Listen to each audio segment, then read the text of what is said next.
of time and space. Everywhere and anywhere, every star that ever was. Where do you want to start?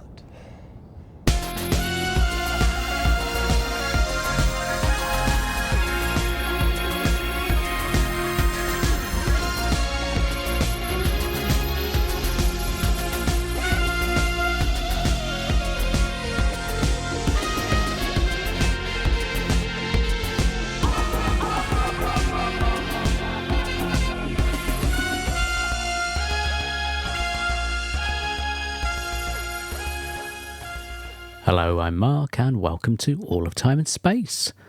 We're going to be joined by a very special guest for our foam party edition of the podcast.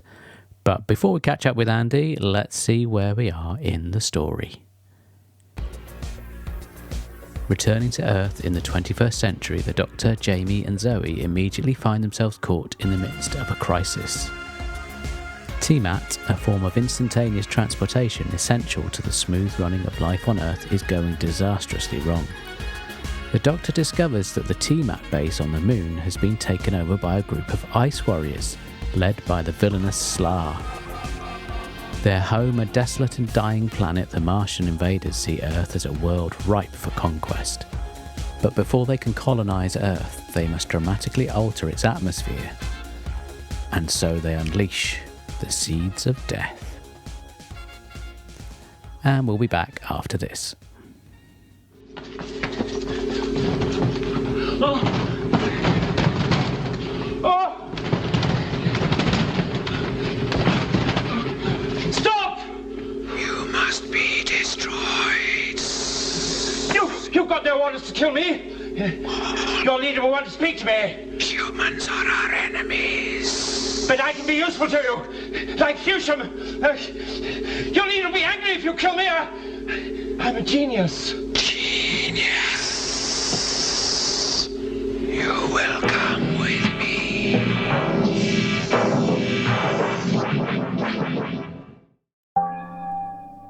And welcome back. And this episode we've been joined by the musical genius that is Andy Moore. Hello, Andy. Hello. Hey!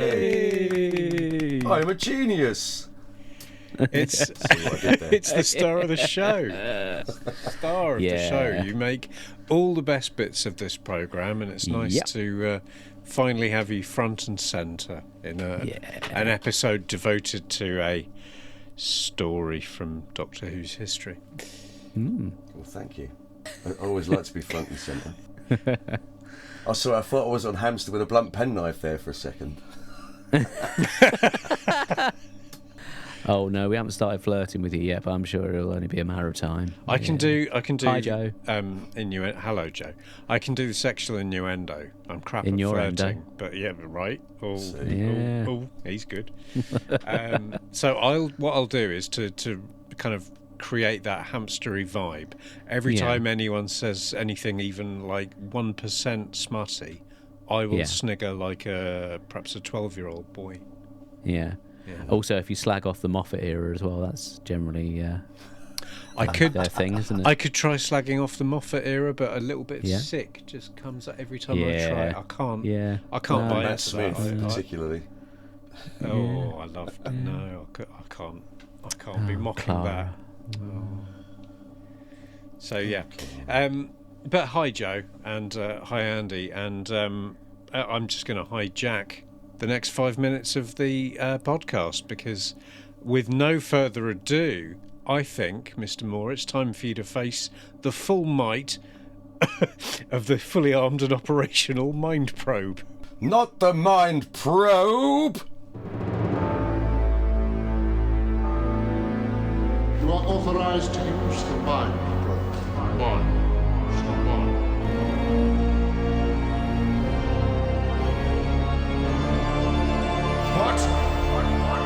No, not the Mind Probe. Oh, beautiful. That's nice delivery. Lovely. That's lovely. So, yes, I don't know if you're familiar with what's at stake here, but let me run you through it quickly. If you satisfy the challenge, you will be returned to your customary time and place at the end of this podcast episode. If you fail in that challenge. If you F up, then my leering, evil, twisted henchman, Castellan Cockram here, will be vigorously tossing you. Like a salad. Into the time lash. Are you ready for a very light and easy quiz? Yeah, the lighter and the easier, the better. I really wouldn't worry. Okay. What I like to do with the Mind Probe is kind of base it off the story title. The story we're talking about is The Seeds of Death, unless I'm hopelessly ill-informed. So all of these questions pertain to either the word seeds or the concept of death.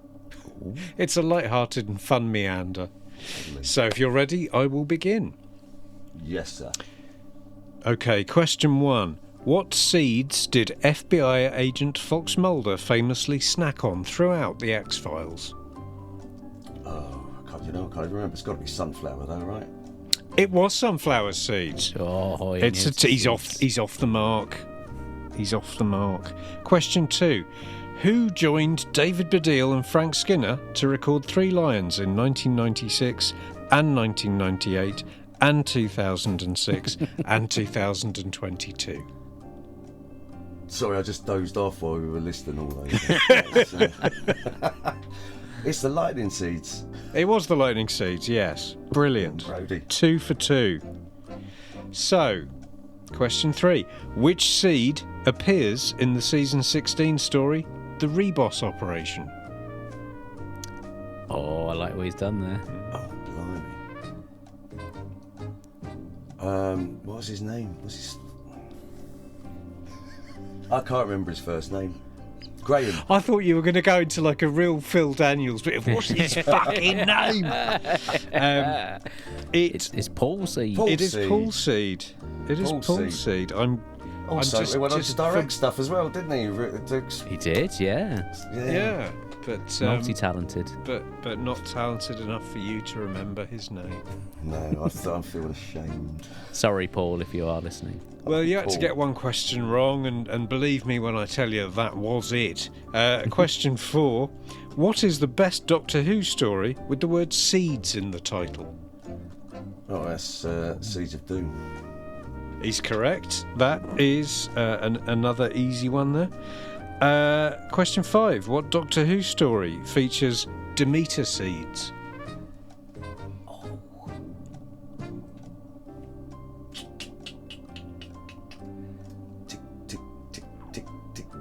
It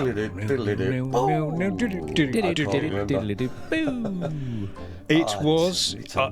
I would have accepted The Terror of the Vervoids. I would have accepted Trial of a Time Lord episode 9 to 12. But you screwed that right up. Final question.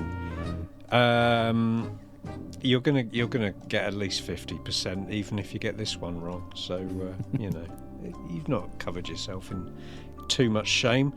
Question 6. Who said, "I seed malice"? That's Will. It is Will from The Awakening. Hey. Fantastic. I'm so glad. 4 out of 6. I'd call that a resounding pass mark. Yeah. But I'm in America and the bar is very low.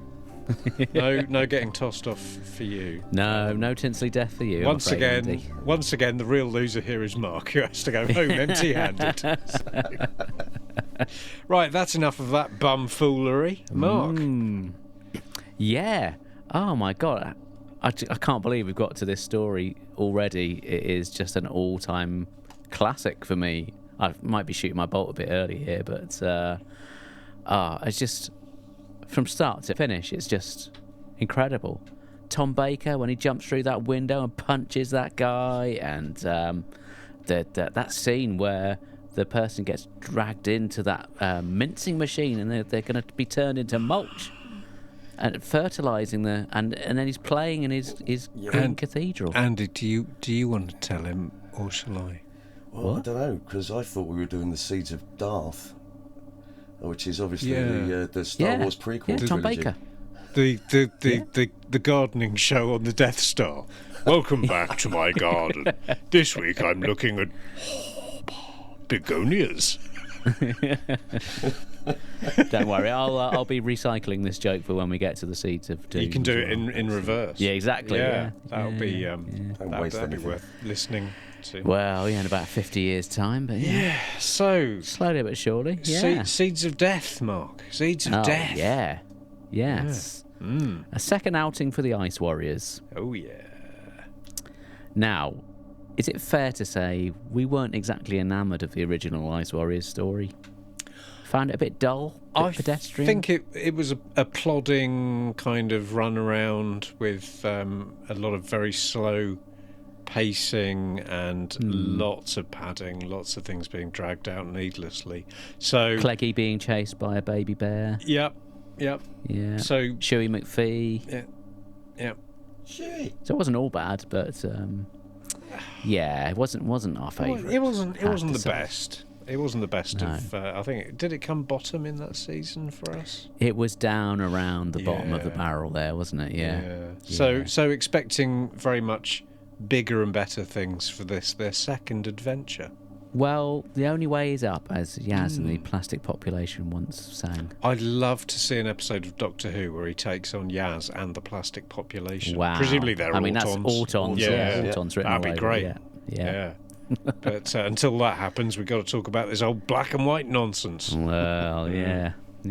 This one, I think, is raised above the average Doctor Who 60s story by the direction. I think that makes a massive difference to the quality of this and of my enjoyment of it.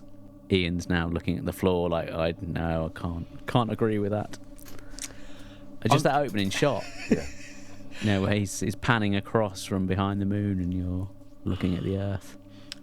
I think, the model work and some of the inserts and the film stuff is exceptional, and I think there's let's go wading in. There's a shot in, I think it's episode 6, where they're looking at a screen that's showing a wibbly wobbly Ice Warrior deathy thing, and that's the first time I think we've seen an on-screen special effect in that way in the show to date. I think. Yeah, it's brilliant. I mean, visually, I think it's Michael Ferguson. This one. It is. Yes. Yeah. Big I think Fergie. he's very, very good. Oh, there's loads of really interesting camera angles and shots in this. Pretty much all the way through. Yeah. It's not like he just sticks the camera in front of everyone and says, and off you go. There's always seems to be something visually interesting about the way he's approached it. Yeah. And you could argue that six-parters can drag a bit, but I don't really feel like that was so much of a problem for me with this story. No, me neither. Ian's desperately trying to keep it together. I'm looking back at my notes, and I'll be up front. These are very much the notes of someone maybe losing the will to live. But at one point, out of nowhere, and for no reason, and with no reference, I've written, "That's a high angle." So, thank God I'm here to give the show that level of analysis. Well, I mean, we all bring our own certain angles. We do. So let's go around high the or low, room. or Let's go around the room. What's everyone's history with this story? When did you first encounter it? What form? Lordy. Did you read the target book? Blah blah. Let's start with Andy Moore, because he's just taken a mouthful of what he claims beverage is tea. It is tea. It's chamomile tea. Way. So it's not proper tea. It's not Lady Grey then. It's not a man's tea. No, not a man's tea like that. That's all they drink where I hang out, mates. Oh yeah. On the council estate where I grew up, there's Lady Grey or nothing. Yeah. It's all them floral notes, ponds, mate. They'd say. Yeah, Andy, when did you first watch or read or whatever The Seeds of Death? Yeah, it was the video when that came out, I think. Yeah. I got no recollection of reading the target. at all, actually. It was one of the ones that came out quite late, wasn't it? I sort of associate, and again, this is coming from a place of ignorance, but I always associate Brian Hale's stories with being very early Target books, which are very poorly written, and I didn't engage with them when I was a kid, so I didn't read the Target either. Right. No, I didn't either. So that's 3 for 3. I think it must have been on UK Gold. Right. 'Cause I don't think they repeated it on BBC, did they? Not in my lifetime. Don't think so. No, I don't think so. Yeah, it's definitely the video. I mean, I had a little bit of a look at the Target over the last week or so. It's Uncle Terence, isn't it? You know, Uncle Terence doing the job. But and on this occasion, it's one that he wrote the bulk of as well. Really, when you look at it, isn't it? Because didn't he do about the last 4 episodes of it? Yeah, I think certainly this part of the show's history, there's scripts falling apart left, right and centre. So he's having to, in some cases, just completely rewrite from scratch, as we'll find out in a couple of stories' time, and maybe having to just do a bit of extra polishing on certain stories. Well, I think that's one of the reasons why I like this one so much. I didn't find it dragged at all, like you were saying, in the same way that I don't find the War Games drags at all. It all seems well paced. Most of the stuff that's going on seems to be happening for a reason. Obviously, you've got. Is this the first time we've had like the bureaucratic or man from the ministry trope? I made that point. I feel like it is. It feels like it. Yeah. Yeah. He was great.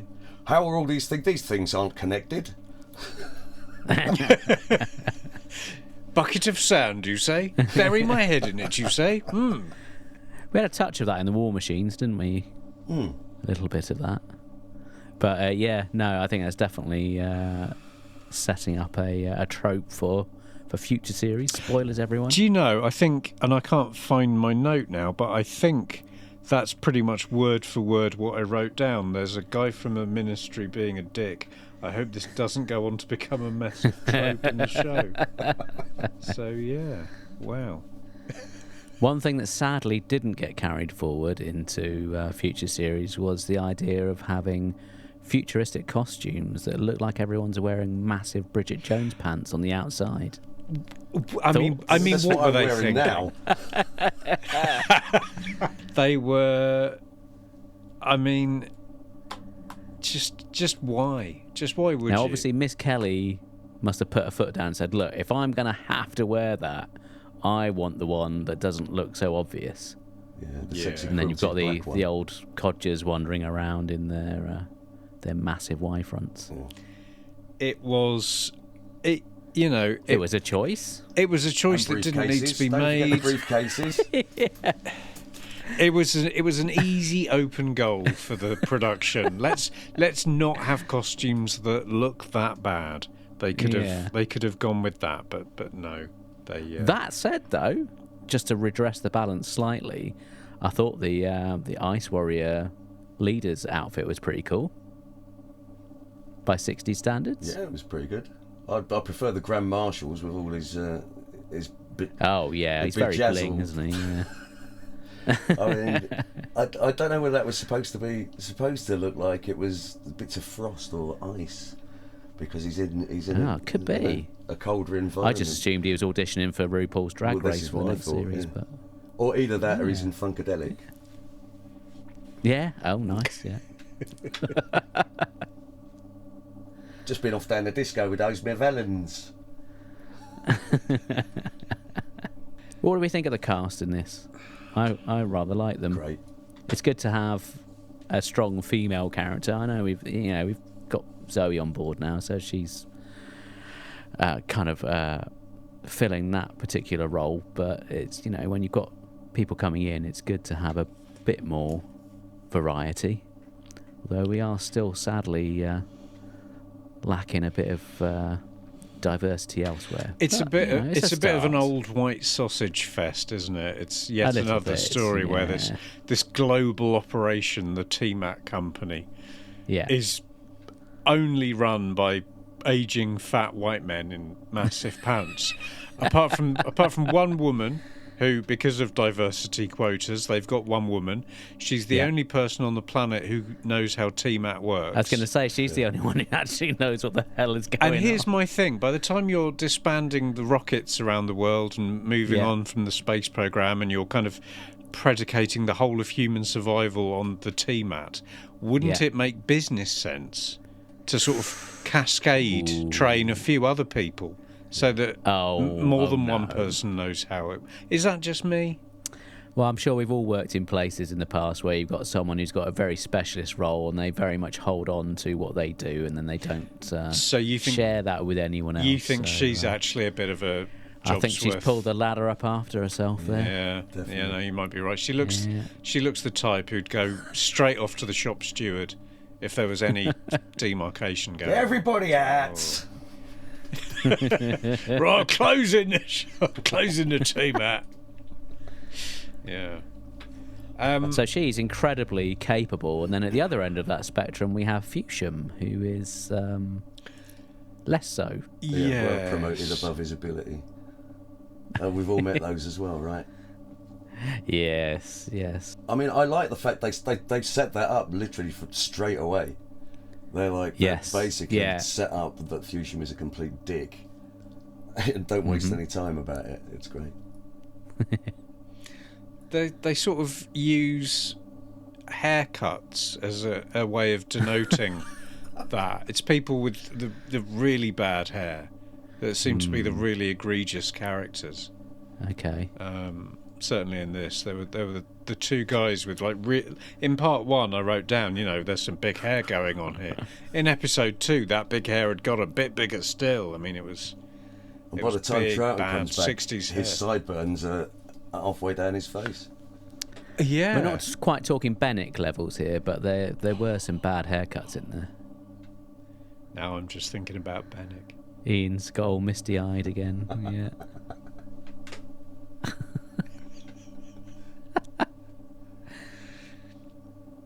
Yes, what we were saying before we got onto haircuts. Oh, Fusham. Yeah. Fusham. He does go on a bit of a journey, doesn't he, through this story? He's brilliant. I mean, what's the actor's name? Terry. Oh God. Scully. Terry Scully. Fantastic. Really, he's really great. He sells it. And there's a bit of Fusham in all of us, right? Yeah, he's absolutely well. Yeah. Are you a Fusham or are you a Phipps? Oh. I'd sooner be a Fusham, I think. Yeah, definitely. I really like his. It's actually quite a good, and it's a very lightly sketched journey and the soul reversal that he goes through, but this is one of the first times we're seeing a really good arc where a character goes. Bad, he's doing terrible things, or he's been pushed too far, he's got a backbone, he's making a stand, we know he's going to sacrifice himself, he does so. It's really good. It was just a shame that he had such bad hair, because as a viewer I found that a barrier to buying into the credibility of his narrative. Would you prefer that they did an animated version of this and redid all their haircuts? I think they could go back. I think the Mill could do like a CGI remix of this and just tart everyone up, give everyone longer arms like they have in the animations, and sort out their hair.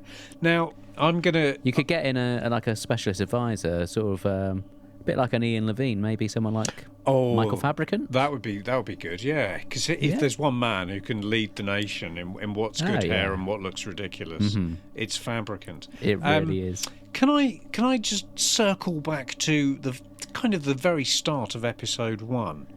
Please do. So the TARDIS materialises in a museum that some guy's got in his laboratory. Yeah. Fine. And obviously the TARDIS materialises, the Doctor and Jamie and Zoe come out. They've not paid for admission to that museum. They are clearly trespassing. And Eldrad, who must live, leaps out and says, "You three are trespassers." And Zoe says, "No, we're not." Now, they clearly are trespassers. Well, I mean, I wouldn't argue with Zoe. Well, she's a liar. That's what I'm saying. That's what I'm taking from this. She's a potty-mouthed liar. That's very, very strong words there, Ian Martin. She has not paid for her tickets. £1.50, I imagine, for a museum of that brilliance. She hasn't paid. 1 and 6. It's pre-decimalisation, of course. Yeah. So, what are you going to do? What are you going to do? Well, I know what I would have done. I'd have put her in my rocket and blasted her off into space, and of course that... Given her a jolly good smack bottom. Well, in the original version of the script, they used a gas gun on them and hog-tied them, so... I think you might have enjoyed that a bit more there, Ian. There's a version of the script written by Liz Truss where something very different happens, but she seems to enjoy it. Does it involve a cabbage? Oh, it lasted longer than that, trust me. Oh. So you've got, right away in that setup, you've got a very interesting beginning. You've got this kind of rocket travel has been done away with, but there's this like one advocate for it. And it's kind of like, it's the way my dad feels about steam trains. You know, the planet has moved on, but my dad is still keeping that flame very much alive, if you will.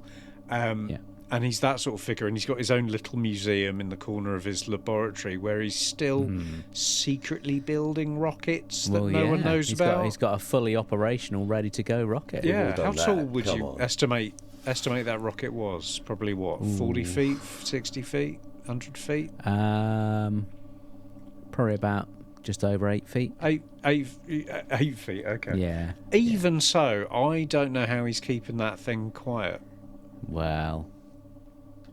It sounds as though they've been spying on him. Yeah, that's right. When they rock up, they say, "We know about your rocket, mate."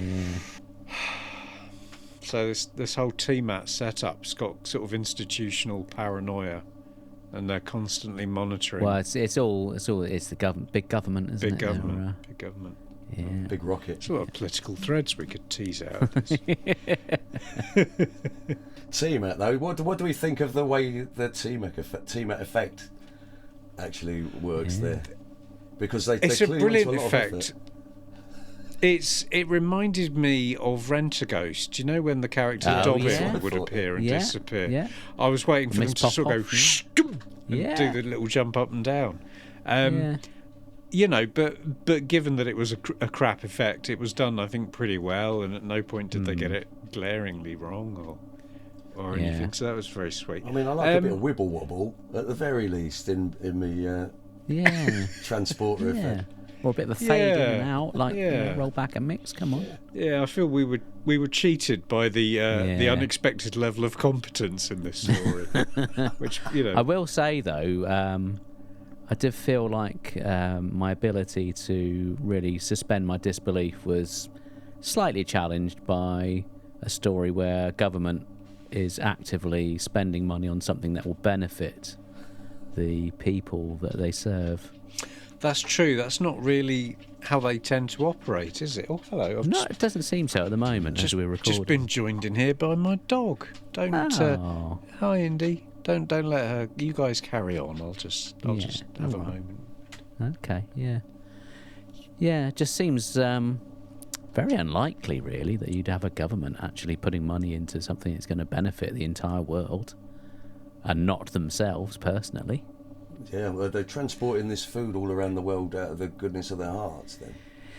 Oh, yeah, exactly, yeah. Well, I think the TMAT company, one of the biggest shareholders, is a Mr. B. Johnson, it says here, and Mr. J. Rees-Mogg. I wouldn't be surprised if one of them's wives has got some sort of dodgy connections with the computer systems that are involved in running that. The VIP probably one of their... So in a very roundabout way, we've talked about the direction's really good, the hair's really bad, costumes are stunning. Let's go big picture. Let's zoom out a little bit. This is the second Ice Warrior story. What do we think about the Ice Warriors in this story? I think they're better served in this one. I think they are slightly hampered in as much as the sort of regular Ice Warriors are still very slow lumbering beasts. And to be fair, that's not exactly uncommon in classic series Doctor Who. There are a lot of very slow-moving monsters. But I don't know, I feel this one serves them better. Just the story is just more interesting. All right, Mark, let me cut in there. Imagine it's some kind of Doctor Who themed sports day, and we're looking at a 100-metre sprint between, say, an Ice Warrior, a Pteroleptil, and the Merca? what was that monster in the cupboard in the Rebos operation? Oh yeah, the Shrivenzal. Right, 100-metre race. Those three. Who are we putting our money on? That's a tricky one, isn't it? I don't think it's going to be the Shrivenzal, is it? No. I mean, I think the Ice Warriors move quicker than the Pteroleptils because all I remember of the Pteroleptil is it's shuffling around ever so slowly. I don't know. I think I'd be tempted to put a tenner on the Pteroleptil. I mean, specifically the one played by Michael Melia, not that little short one in the background. He was clearly rubbish, but Melia could take an Ice Warrior in a straight race. I suspect the Ice Warriors might just topple over after a couple of steps anyway. That's got to be the fear, because the momentum. Yeah. And once they go down, they're never getting back up again. Not in that fiberglass bubble that they're wearing. Oh, that's going to chafe like no one. Rolling around on their backs, arms and legs, flailing.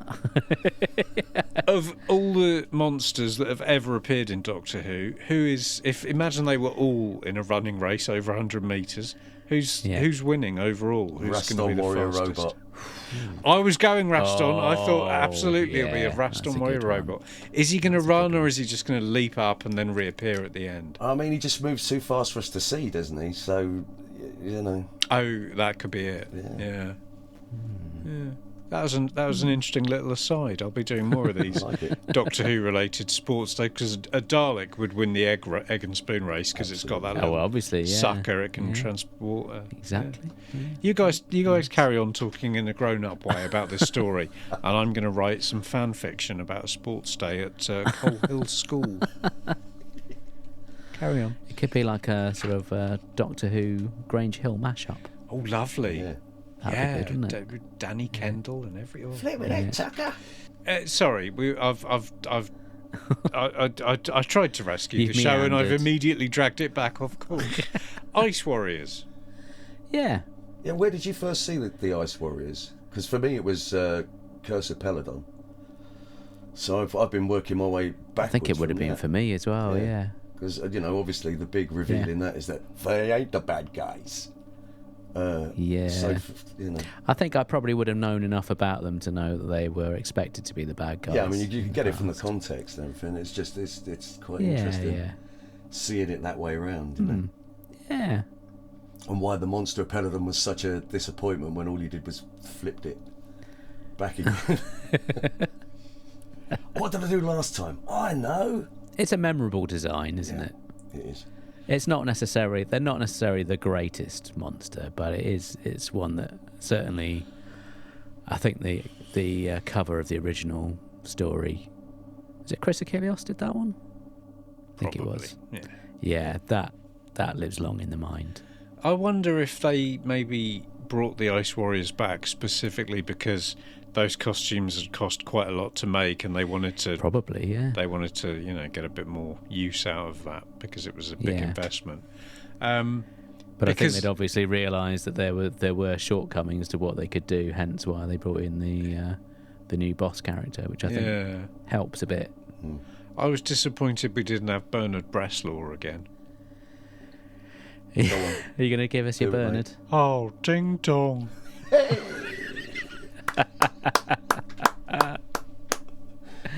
I never disappoint. I did very much enjoy the chase around the moon base where they're chasing the regulars. I thought that was tremendous fun. Again, with the direction and doing something a bit new, you've got this kind of throwback to a kind of silent cinema comedy montage chase sequence. That's some great imagery. That shot where Troughton stood in front of the mirror and it kind of the whole image just keeps on reflecting off into infinity. Yeah, that's great. That was really good. Clever. Yeah. So much of because I'll and I possibly should have said this earlier. This is the first time I've seen this story this week, and I'm stunned that most of it, is new to me because, God, there's some fantastic clips and sequences in this story that should have been in loads of, the documentaries or bonus materials. To kind of leap forward to the end where Troughton's having his big final confrontation with, is it Slar? Yeah. The Ice Warrior. I've written down his name's probably Jeff Slar or Steve Slar. I don't know. Troughton is properly like hard and scary and sort of standing there with a look that says, "Fucking try it, sunshine. I'm going to mess you up." And quite callously. So you don't like him being silly, do you? So that was probably nice for you. I'm very much at home with him acting like a Sylvester McCoy, looking a bit dangerous, like, I'm going to destroy you and your home world and your mother. You don't get that so much with Troughton. And in this story... trying to remember Sylvester McCoy ever looking dangerous. Well... I suppose when he had that ferret down his trousers, that could have been quite dangerous. You mock, but no one was good at staring down a baddie like the Seventh Doctor. Especially that scene with Kate Amara, where he's playing the spoons on the boobs. I'm that was thinking good. about that. Yeah. But I thought it was nice to see some real steel. Real menace in the character of the Doctor. Yeah, no, he's up for it. Yeah, because normally, as I've said many times, Troughton just sort of tits about, running in a silly comedy way, going every 5 seconds, and that aspect of his performance, to me, I've reached kind of breaking point with it. I'm so ready for the third Doctor at this point. Oh God! But Troughton, I thought when he was playing it straight and serious and quite dispassionate, I thought that was absolutely brilliant.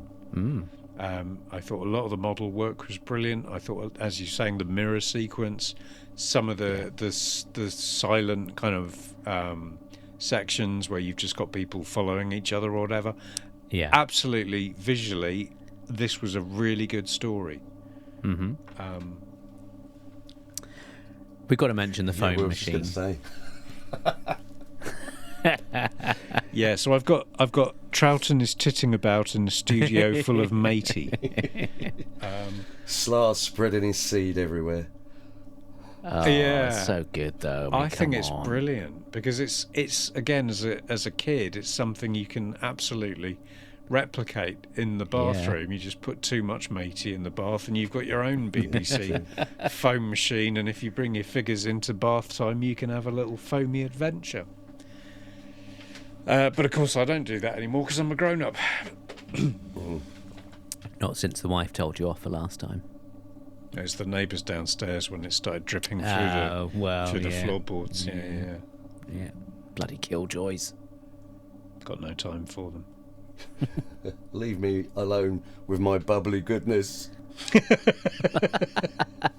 I have so few pleasures left to me.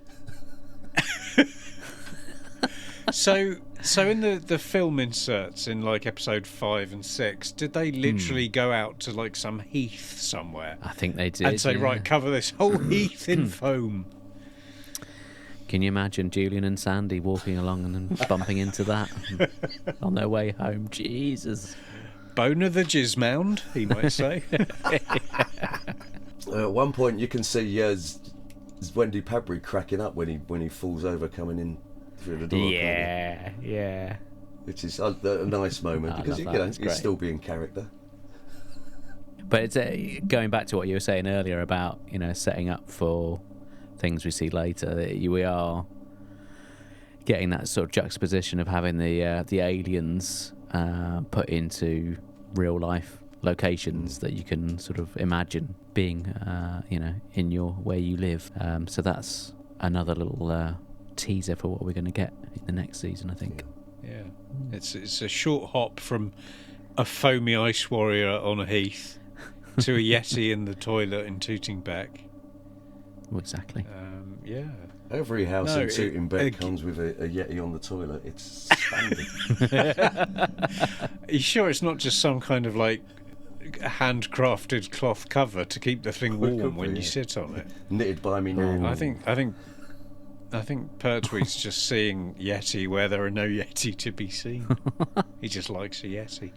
Another thing I sort of noticed was episode 3, obviously Troughton's got the week off, so he spends all of his time lying unconscious with his face turned away, so you very much so. Yeah, you can't tell if it's Troughton or a man of dissimilar build in a wig. Could be either of those things. But it's 1969, so you can easily pick up a Beatles wig, I would have thought. But so the Ice Warriors have come up with this plan to transmat the Doctor into space, halfway between the Earth and the Moon, and suspend him in space until he asphyxiates. Yeah. It's a bit Sayward, isn't it? Yeah. Yeah. I mean, the thing with that is, as well, we always see you have to go in a TMAC booth at one end and come out in a TMAC booth at the other end. So how does that work? Surely we don't need the TMAC booths at the other end if you can just make people go wherever you want like that. Well, I don't know. Maybe I'm overthinking it. I think you stumbled onto a major flaw in that plan. And that's I hate the story now. It's rubbish. Maybe that's why it didn't happen. Maybe another Ice Warrior went up to Slar and said, "Look, mate, we can't do that. We need to have a TMAP pod in space, or it's just it's not good." That fusion logistical nightmare. Yeah, it's a thing. So I don't know why I keep saying so. I'm not in charge of this, Mark. You're the you're the presenter. No. No. I just hit record and let you get on with it. Dear Jesus. There are two ways of looking at this story. I think you can either see it as kind of an homage to those kind of RKO Buck Rogers serials where it's all episode here and then the adventure moves here and then we do this and then we do that and it's all very kinetic and propulsive and exciting, or it's just a sort of carnival of padding. Yes, and I can genuinely see both arguments. So I'm not coming down on one side or the other. I think sending them up to space in a rocket is a brilliant way of passing a bit of time, but it felt like it was about 6 episodes before they got out at the other end. That's true. What Although they gave the opportunities for great weightless acting. Absolutely. Thank goodness they turned the gravity back on again, because Jamie was wearing that kilt and I was not ready to see any of that, frankly. His little his little McCrimmon.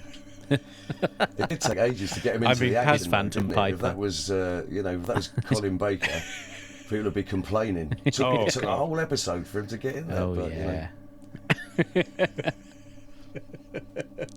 I love the idea that the TARDIS trio are, the sort of people who can now just nonchalantly hop in a rocket and fly it quite happily. And they're all sitting. They've all got their headphones in. Zoe's probably in charge of the directional settings and communicating with Earth. Directional! And the Doctor's in charge of, the systems back here. Stephen would have been brilliant in this story because he was a space pilot. He'd have been in his element. But I wondered what aspect of the trip Jamie had been put in charge of, and I reckon he was in charge of food and beverage. Yeah. I'm not sure he's even trusted with that. He's probably given a packet of biscuits. She does make that point of saying, look, this is the button, and you need to flick it in this direction. Do you think you can remember that? Yeah. Do you want to fucking patronise me, you little cow? Although, to be fair, 5 minutes later, I'd forgotten what he was supposed to do. So, Oh, he does get a good moment later on in the story, though, Jamie. It's when he teammates up to the moon to save the Doctor, and this time around he doesn't cock it up by interrupting him. Yeah, he gets a hero moment. Yeah, that's cool. Other than that, though, he does fuck all. Let's be honest. Yeah. And back at the, I'm guessing this is kind of episode 1 and episode 2, maybe 3, but where the Ice Warriors first reveal their awful master plan by they have these little machines that inflate white balloons. Yeah. Oh, that's evil. It is.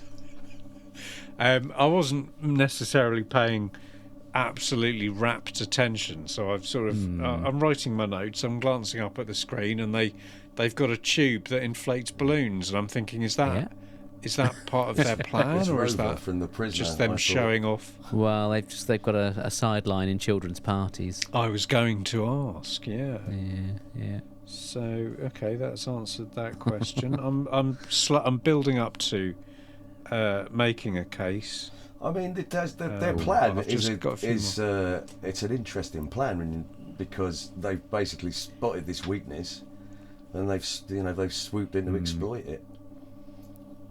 So let's unpack that. The weakness is that we need to breathe air, and they don't. Yeah, well, no, the weakness is in the TMAT system. The fact that we're so reliant on it. It's a global consortium, and only one human being can operate it. Yeah. So if they just killed that one person who conveniently blunders into their clutches, that's not a sentence you want to get wrong.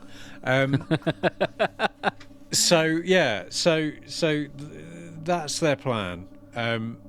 Use it to deliver the evil, deathly payload to each major city on the Earth if it's a bit cold or something.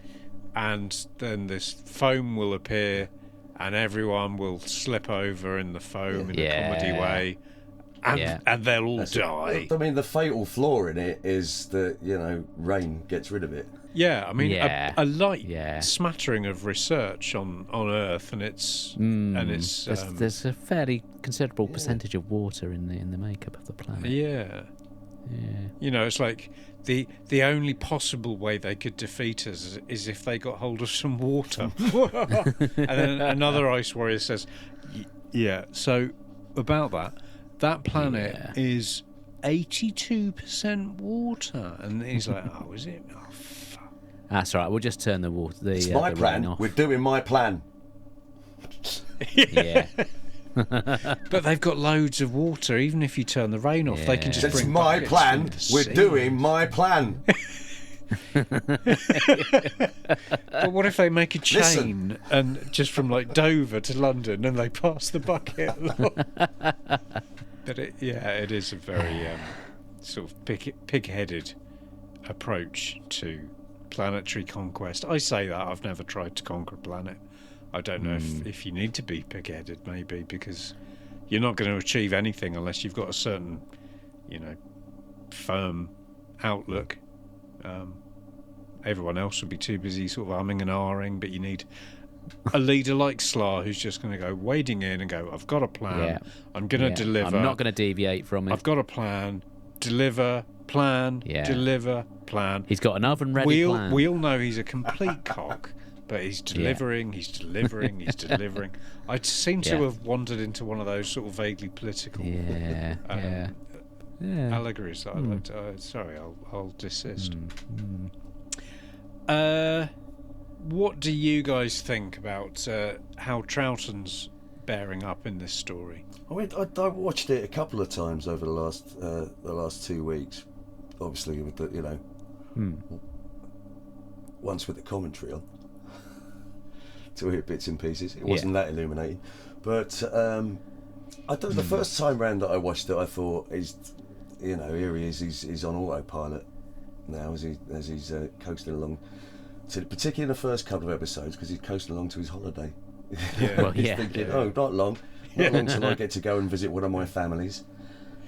And or start a new one somewhere like the Algarve. Who knows? More the merrier.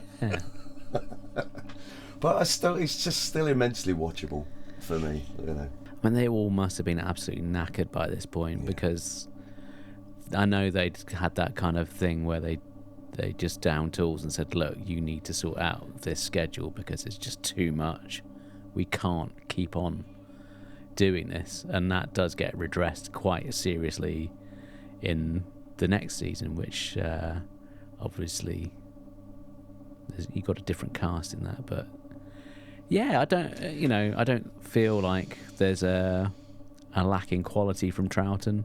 I just really enjoy this team. I think they're so much fun, even if the stories are not always absolute 100% bangers.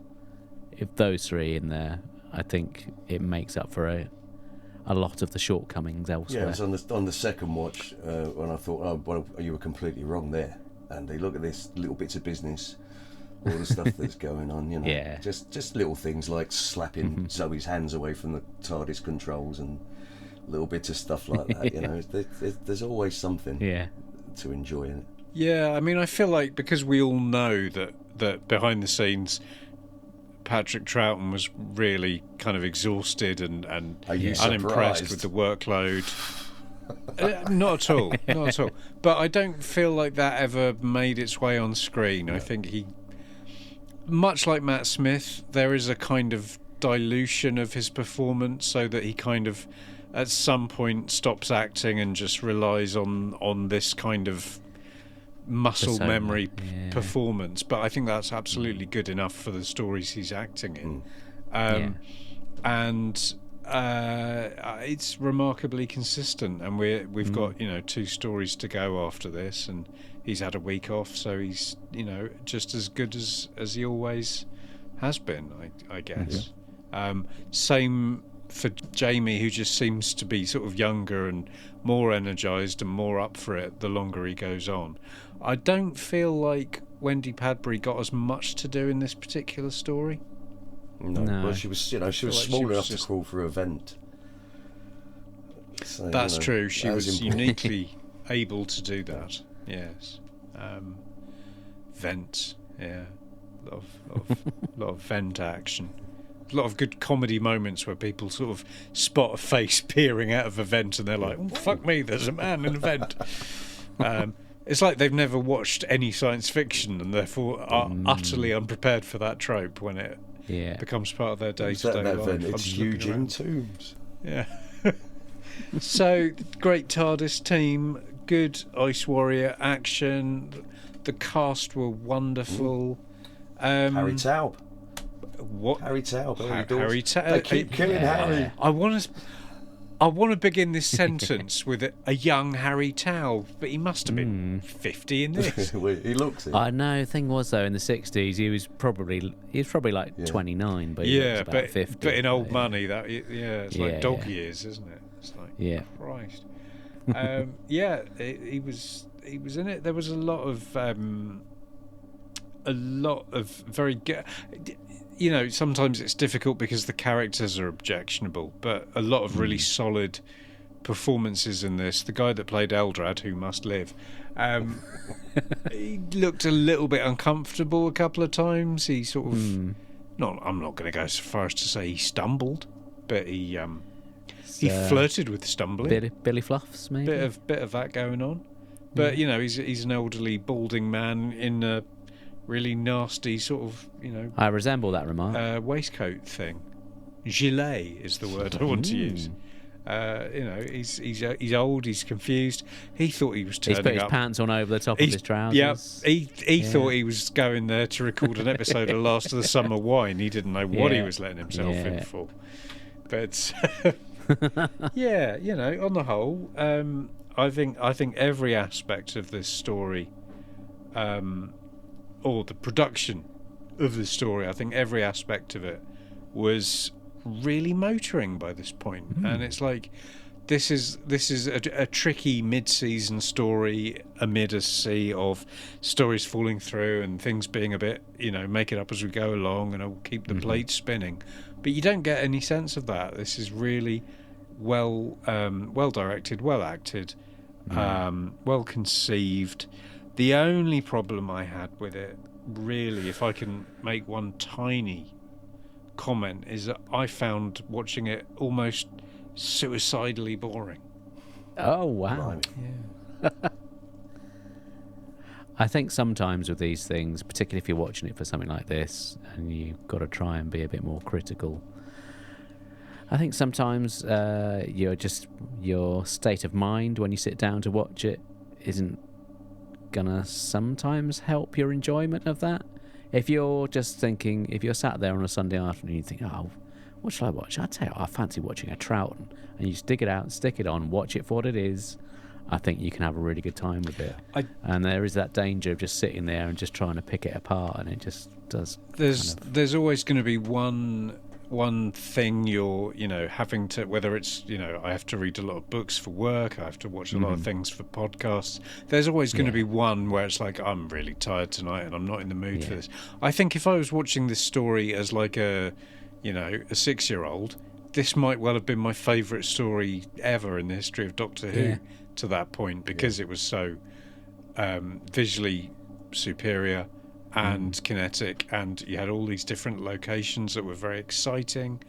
As a grown-ass man who's, still damp from the rain on the way home, and it's the last thing I'm doing before going to bed is watching this. Yeah. So it's an Ian problem. It's not a Doctor Who problem, and that is an important distinction. I get it. Yeah. Yeah. So, but how does it stack up for you guys? Well, I feel like we're wandering into scoring territory. We're scoring adjacent. We're not. I mean, maybe we could be ready to give it a score. Maybe we want to build up to that. This story, isn't it? It's a massive pile of good things, I think. And I hear lots of people saying, "Oh, should have been 4 episodes long." I'm thinking, no, it's fine. I had no problem. I didn't think this has been stretched out too much, but depends on your point of view. I was just enjoying the whole thing. Yeah, I've got to second that, really. I mean, yes, we've mentioned how the rocket flight. Obviously, things have changed from when the invasion was broadcast, and you could travel to Moscow in 30 minutes. 2 hours. Now it takes several weeks to get to the moon. Yeah. But yeah, no, that aside, I just thought it was tremendous fun. There's some genuine tension in that first episode as well. Oh yeah, and Fewsham's journey, the actor does such a great job. He's absolutely tortured, isn't he? You can see it written all over his face. He had fantastic. He was in Survivors as well. I don't know if you fellas have ever watched the original.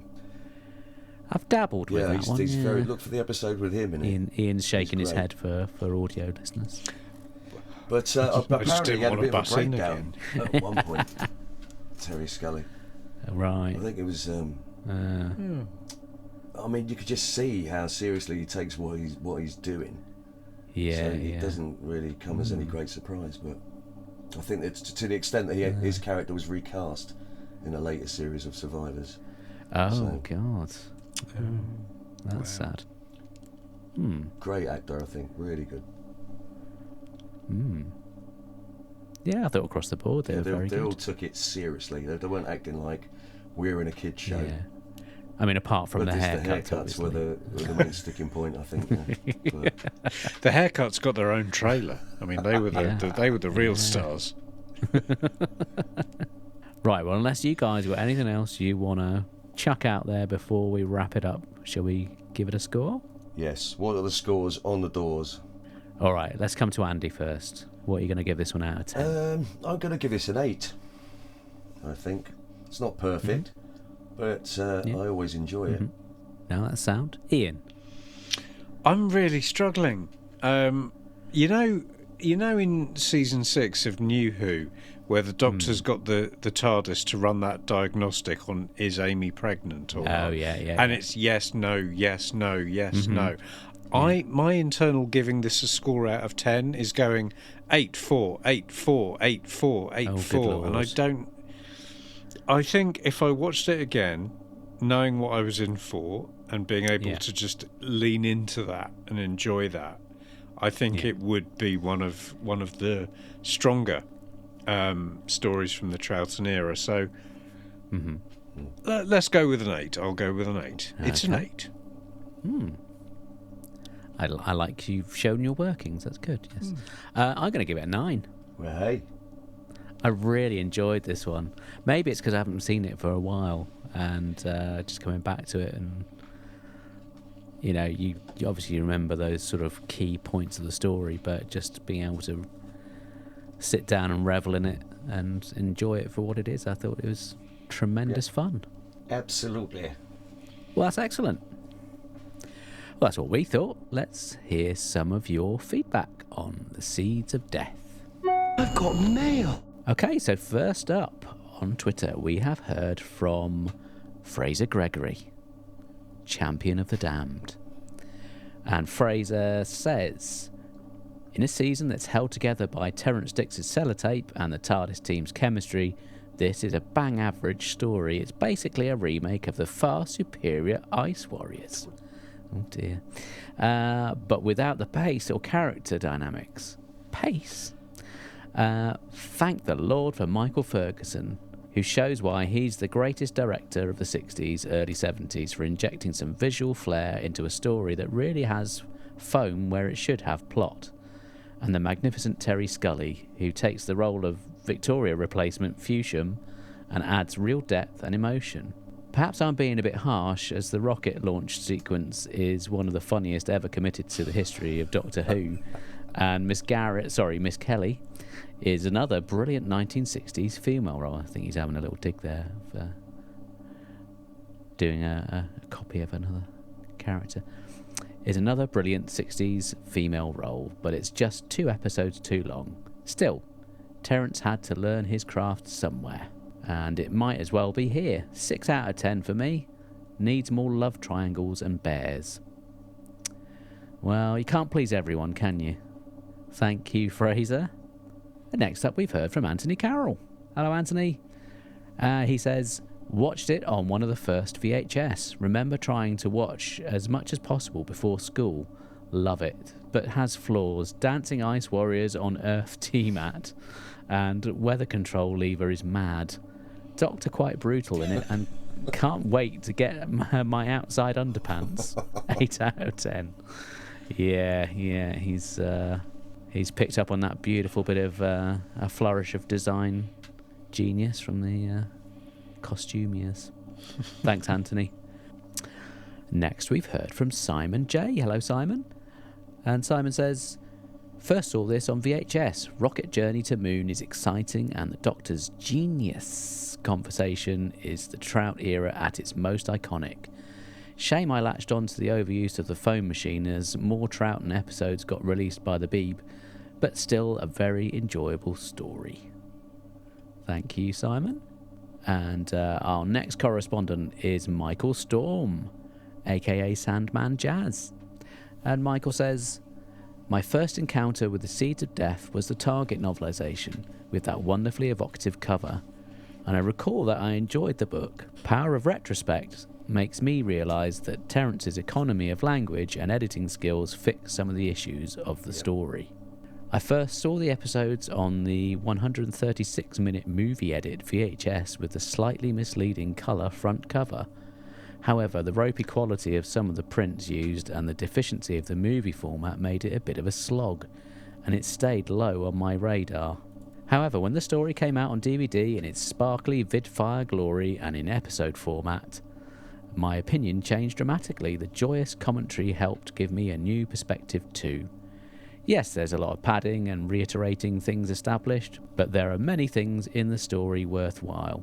Michael Ferguson's direction is visually striking, with great use of shadows and silhouettes. The mighty Trout has one of the best being chased by monsters sequences in the entire series. The supporting characters are all well played and believable. Special call-outs to Terry Scully as Fusham and Louise Padjo as Gia Kelly. It's funny how Troughton gets away with the mass murder of Ice Warriors while Sixie gets grief for justified self-defense. Ooh, bit of controversy there. Thank you, Michael. And next up, we've heard from Richard Smith from Something Who. And Richard says, I vividly remember buying the VHS from John Fitton, no less, face to face at Leeds Comic Mart in 1985. Rushing home to see it, I discovered that my great-aunt had turned up and I was going to have to wait to use the VCR. That was a very long and hard wait. Poor Richard. I'll be honest, I enjoyed it and still do, but at 17 I wanted Doctor Who to be more serious and scary, and I wasn't so keen on the silliness. Now I can appreciate it better for what it is and not get upset about what it isn't. There are lots of great moments in this to enjoy. Harry Taub getting the better of the Ice Warriors, I'm a Genius, the Ice Warriors silhouetted against the sun, Dudley Simpson's music, Fewsham's moral struggles, great direction from Michael Ferguson, and good performances from the cast, the Ice Warriors feel a genuine threat. I remember now that I actually saw episode 3 in a cinema in Bradford 2 or 3 years before the VHS came out. So it was one of my earliest encounters with Troughton after the Crotons in the 1981 Five Faces season. Very evocative of that time in the 80s when it was a huge thrill to see him. Thank you, Richard.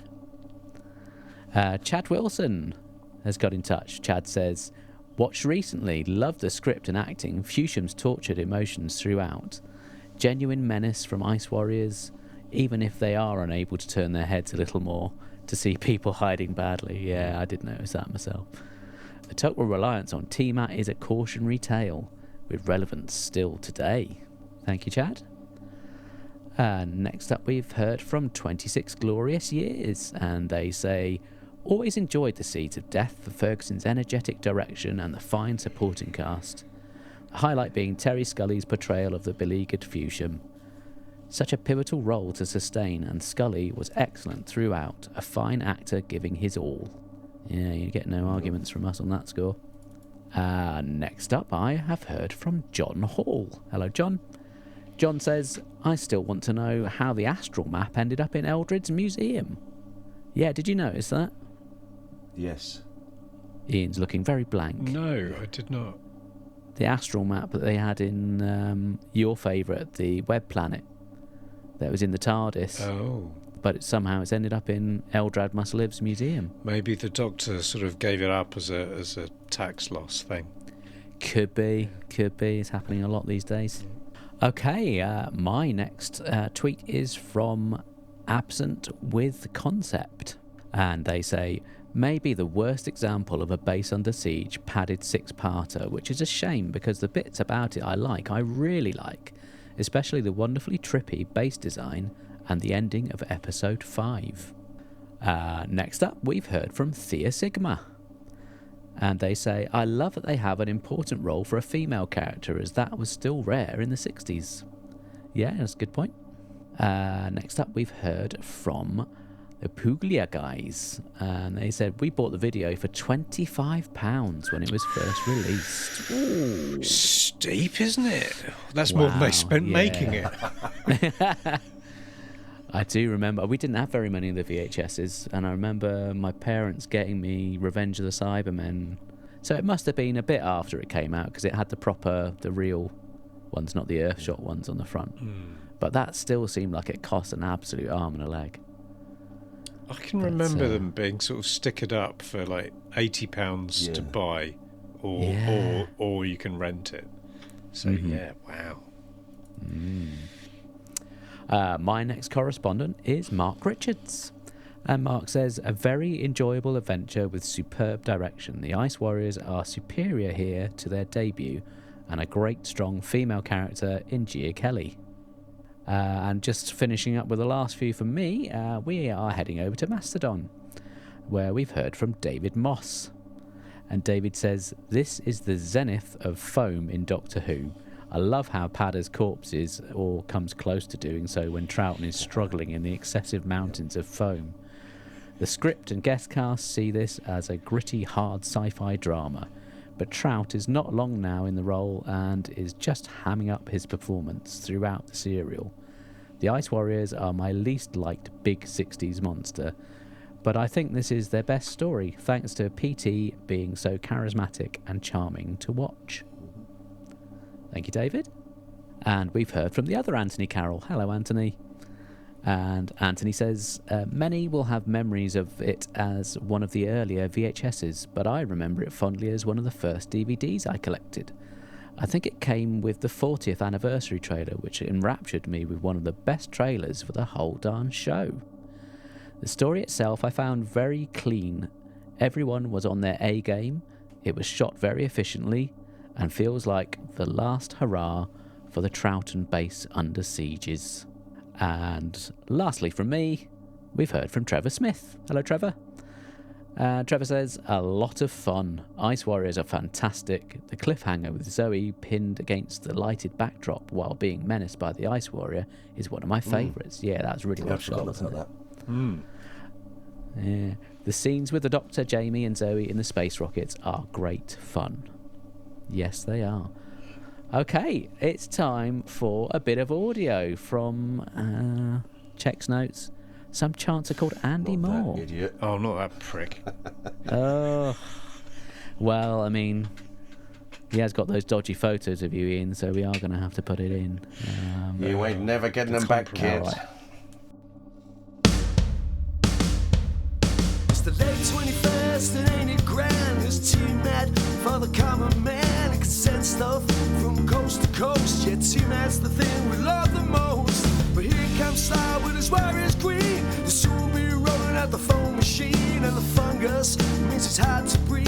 And Sly is laughing up his skating sleeve. It might seem odd, but you better believe it, yeah. So in the seeds of death, the seeds of death, so in the seeds of death, the seeds of death, so in the seeds.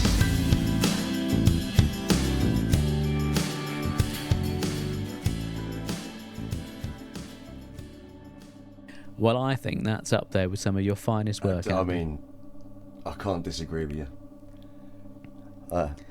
Because as we said at the top, I am a genius.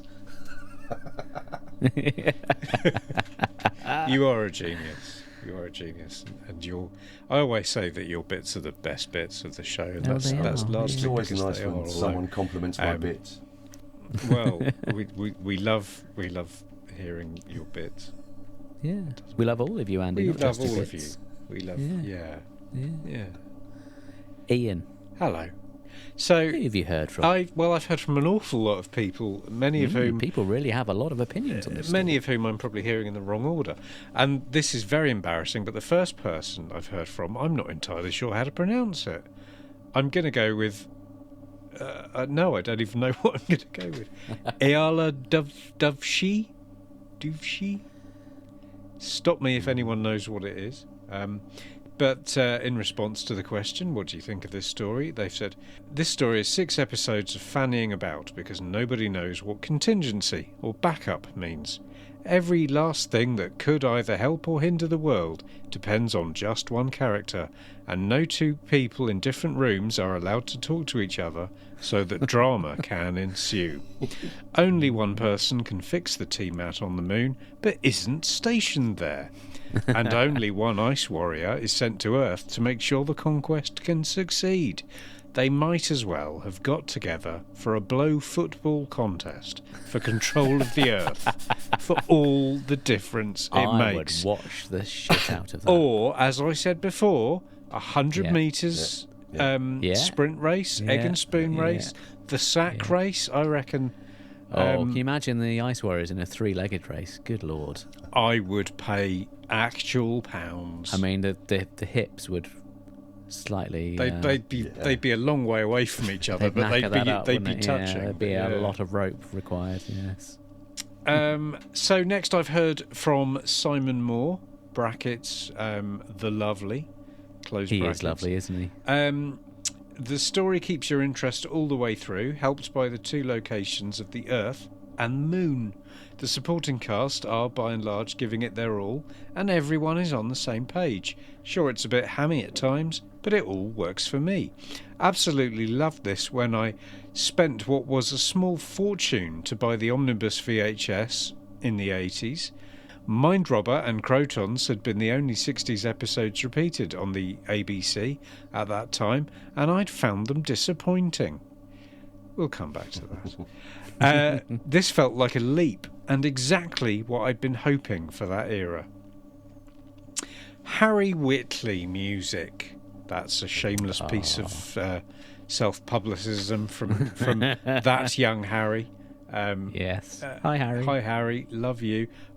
What's happening with your podcast, Harry? Come back. He's got bigger fish to fry. Every 6 months, he's like, we're back with a new part 1. And we'll be back next week, and then it goes away for another 2 months, and it's just he's got musical things to do. I know, but just waiting for some clarity. I'm stiff with stress. Anywho, Harry says, one of my absolute favourites, top 4 for sure. Watched it obsessively as a child on VHS. Eerie, atmospheric, and it feels like proper Who. Favourite TARDIS team too. 9 out of 10. So sort of fairly positive. I thought you were going to give it a 7 there for a minute. Kieran, KJ Evans 2 on, I'm guessing this is Twitter, it might not be, I don't know. It is, yeah. It's Twitter, good. Says, the greatest hits of Troughton, bus stories. Maybe a little long, maybe, but great fun to be had on the way. I don't know if he's ever got the bus from Colchester to Ipswich, but I had very little fun on the way there. Well, since you've left the UK, our bus service has gone absolutely even worse than you can remember. I mean, because it was a very low bar when I left. Yeah, wow. Yeah, I don't want to think about it, to be honest. No, it's awful. I've got deserter's guilt. Except I haven't. I don't feel any guilt. So I survived. Homer, at Homer's Twin on the Twitter, says, the story that was being transmitted when I was born.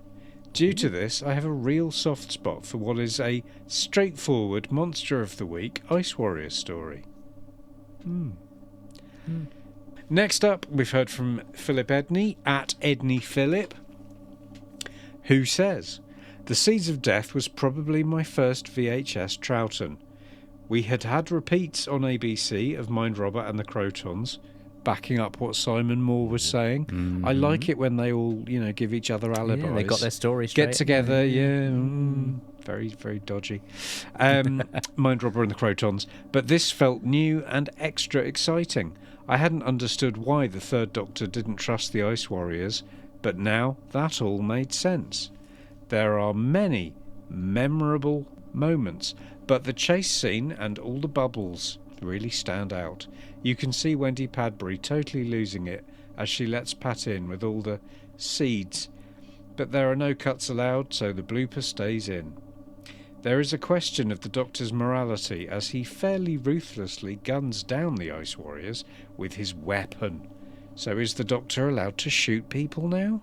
Of course he is. A real classic from a classic TARDIS team. I've gone very Alan Partridge there. A classic TARDIS team. Jurassic Park. Back of the net. Stop getting Bond wrong. Back of the charged vacuum emboyment. Jim Trenowden, I don't know how to pronounce it, and I'm sorry if I've made a complete arse sandwich of your name's pronunciation. I'm just going to call you Jim. I'm going to assume that kind of first name terms, familiarity. Yeah, welcome to the show, Jim. He says, my first Troughton, so I've got to thank it for introducing me to one of my favourite Doctors. Oh, I'm sorry, Jim, if, I'm probably not in his good books. It's probably not. It's probably the best Ice Warrior story, although that's not a tough competition, unfortunately. Suki Kark. Everyone's favourite Cyberman _151 says, I love this story. One of the first videos I owned. Watched the story at least once a week for months. Troughton is fantastic in this. He's not wrong. Well, John Hall says Troughton's Doctor at both his most whimsical and ruthless. Absolutely. Going on the hunt for Ice Warriors with his lashed up heat bowl thingies, then guiding the Martian fleet into the sun. It was a bit much, wasn't it? Yeah. Next we've heard from a very old friend of mine, Lord Steerforth, who I used to work with 100 million years ago. He says, I've copied the Ice Warrior gun sound effect onto a device in my car, and I now regularly zap people I don't like the look of. It's a harmless form of drive-by shooting. He's always been one to dispatch a foe, if need be, or even if it just passes the time. Is that why you had to leave the country? It's one of the reasons, yes. I was on his list. Crazy Sea Go Hard says, still love the original VHS release cover when there wasn't any uniform design. I mean, yeah, I can sort of remember it as one of those early colour ones. Was it with like blue lettering, and I think Troughton leaning sort of sexily over the console, looking a bit ruffled and a bit which again, had I bought it then, there's no relation between that cover design and the product you're getting, so that would be upsetting. Gavin, trade descriptions. I've only got one. No, I haven't. Have I got one more? I've got a few more. But the next one's from Gavin Hughes, who says, "First, second Doctor VHS I bought Commander Radna." Very good. So that's very good. That's nice. Rupert Bates says, like a lot of 60s tales, padded out at 6 episodes would be better and sharper at 4, but overall, very good. Jeffrey M. Leith at The Rockin' Prof says, it would have worked better as a 4-part story. I did enjoy the last 2 episodes and felt more could have been done with the Ice Warriors landing on Earth. I mean, yes, if they hadn't spent the entire budget buying that bottle of matey. But there you go. Stephen L. at Prospero Project says, my all-time favourite Troughton adventure. Wow. Why? Maybe it's nostalgia for my old omnibus VHS purchased with hard-saved pennies. Pennies? It was 80 quid! I prefer to think it is because it's the best 6 episodes of running around with total commitment from Patrick Troughton and company. I mean, that's a very interesting opinion. Favourite Troughton adventure of all time. Just goes to show that every story is someone's favourite. Yeah. Thank you all very much for getting in touch with me. I'm going to throw it over now to Andy Moore. Right, well, we've got Adrian Berry at Cybertelosian, who says, my second time of seeing New Troughton for me, grabbing the video with an edited together version. Videos were still over £20. £20! Prefer this over the Ice Warriors, as given them a leader, Slar, gave them more menace. Loved Troughton's foam fun. Genius. See what he did there. DJ Alpha T says, wonderful idea. Great setup, but let down by padding. Cut it down to 4 eps, make us feel the threat of the menacing Martian marauders. Troughton, Hines and Padbury on top form. Ice Warriors look marvellous. Love the Ice Lord. Camp, kitsch, psychedelic and swinging. 60s cool. Also makes it sound a bit Austin Powers, that. Smashing. Yeah, baby, yeah. LSJ at Grumpy2EB says, unlike the Ice Warriors, it's not boring. Thank you. The Doctor and Co doing Scooby-Doo through the corridors is hilarious. At FR Pip, I'm assuming that's Father Pip, says, it is pure nostalgia for me, so my critical faculties simply don't work on it.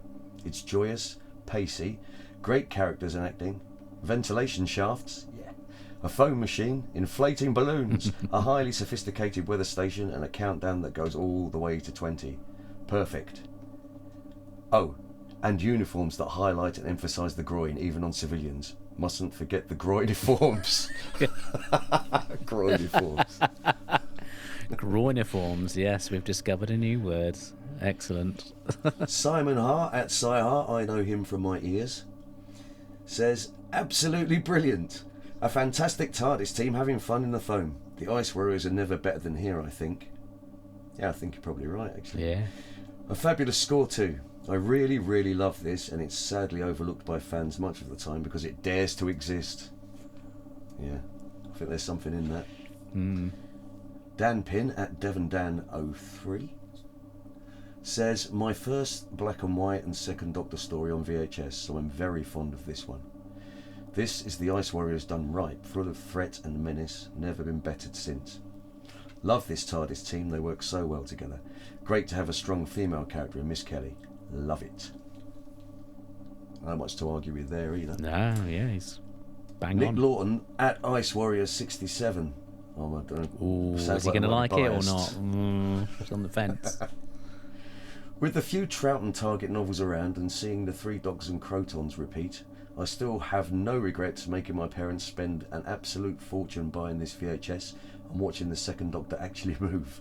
It's fantastic, except when it isn't. Don't care. Fantastic. Matt Clark 4 at Sophianic Tract says, brilliant script with a fantastic set of supporting characters. Yep, short and sweet. Yeah, very succinct. Hawk the Slayer says, cinema quality Who, solid storytelling, even though I still don't know how the Doc gets T-matted. Sounds rude. From one part of the moon base to another. Did he get T-matted from one part of the base to another? I think the guys were trying to sneak through to the back of the compartment to try and get him out, weren't they? Yeah. Okay. Yeah. We heard from Alan, who says, I love the Siege of Death. Tight storylines, Ice Warriors, and a great TARDIS team. Tick, very good. David Fretwell at dfretwell78 says, great story, a fave of mine. Oh, here we go. James H. Fit Geek UK says, makes no sense, has ludicrous amounts of padding. Troughton playing some bits for laughs either side of his obvious holiday, and the umpteenth use of the phone machine. And I absolutely bloody adore it. Hey, see what you did there. What's this one say? Any Dowson name? It's pretty fun. A lot better than the first Ice Warrior story. Can't argue with that either. Short and sweet. Ian McKenzie at Ian Max says, it's staggering, totally fabulous. Michael Ferguson just brings out the best of everyone, every set, every piece of music. Yeah, nothing to argue with there either. And that is it. Wow. Thanks, everybody. Well, I think we all need to lie down after that. Thank you all so much for getting in touch and letting us know what you think of the story. And if you want to comment on a future story, all the various ways you can do so will be mentioned over our end credits. Well, before we go, we are going to do some lovely recommendations. Ooh, lovely. Ooh, lovely. Oh, lovely. All right, well, let's start the ball rolling. I am going to recommend a series on Apple TV, and it's called Criminal Record, and it stars a couple of Doctor Who alumni, some gentleman called Peter Capaldi. Don't know if you've heard of him. He's supposed to be quite good, isn't he? Yeah, and Cush Jumbo, who was fantastic in it as well. It's a really gripping, investigative cop show. I won't spoil it too much, but Cush Jumbo gets alerted to what could potentially be a miscarriage of justice, and Peter Capaldi's character was involved in the original case, and it's gripping viewing. It's finished its run now, so if you're one of those people that likes to binge series, you will be able to watch that from start to finish. I would highly recommend that.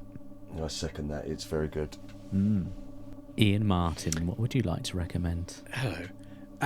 I've very nearly finished reading a book called Pandora's Box by Peter Biskind, who people may or may not have previously encountered. He wrote the seminal book Easy Riders and Raging Bulls about the golden age of Hollywood in the 70s. He wrote another book about Miramax and the peculiar risks involved with working with Harvey Weinstein. And this book is him looking in his kind of investigative non-fiction, brilliant, incisive writing kind of way at the evolution of what we now call prestige TV. So from kind of Oz and The Sopranos, taking that as a starting point for the changes within HBO, the introduction of streaming platforms, the mergers of the various other players in the marketplace, and the solidification of the supply chain. It's a really great forensic read, and it kind of touches on every TV show you've seen and loved in the last 20 years, and kind of builds up to, you know, where we are now, where we're going to go, what the next couple of big things are going to be. It's just a really kind of gleefully enjoyable read for anyone who likes television drama. That sounds like a great recommendation. And Andy, what would you like to recommend? I'd like to recommend a series on Prime called Deadlock. Oh, okay. It's don't know how to really describe it, but apparently its working title was Funny Broadchurch. Oh. And it is very funny, but there's also a really good murder mystery at the heart of it as well. Okay. It's very sweary, very funny. It just tickles my sense of humour. It's absolutely that kind of deadpan Australian sense of humour, you know, but with loads of, as I say, loads of swearing, loads of inappropriate jokes, and a mainly female cast. That sounds amazing. You know, it's great, honestly, thoroughly recommended. But I mean, really, you'd be sold after just Funny Broadchurch, wouldn't you? Absolutely. Well, I shall put some links in the show notes for anyone who is interested. That was brilliant. Andy, thank you so much for coming on. You've been a fantastic guest. Is there anything that you would like to give a bit of a plug to before we say goodbye? No, not really. As ever, I've got absolutely nothing to plug. But you know, if you're out and about in the Midlands, keep an eye out for a band called The Modest playing in your local boozer. It's a good night, apparently. Yeah. And if anyone wants to find you and stalk you online, where's the best place to find you? I mean, I'm on Twitter as AM Moore Esquire, and I'm on Blue Sky as Andy Moore. Other than Excellent. that, I avoid the socials as much as possible. Yeah, that's probably for the best.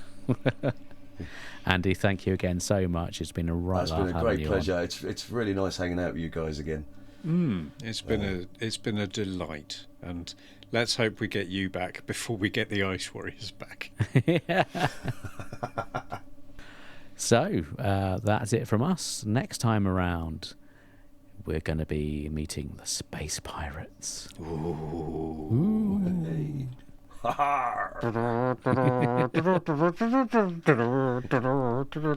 No, not that. Okay.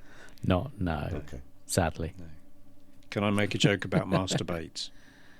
Roger the Cabin Boy. When I finish doing that, can I make a joke about masturbates? Wow, I think that's a good place to stop. Absolutely, that is your edit point right there. If you'd like to get in touch, you can email us at mailbagofrassilon@gmail.com. We're also on Twitter @TimeEndSpacePod, and you can also find us on Facebook. If you want to leave some audio feedback, there is a link in the show notes.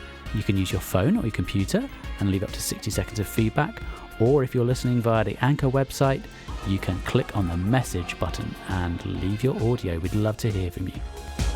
And thank you to Momo Tempo for providing our theme music.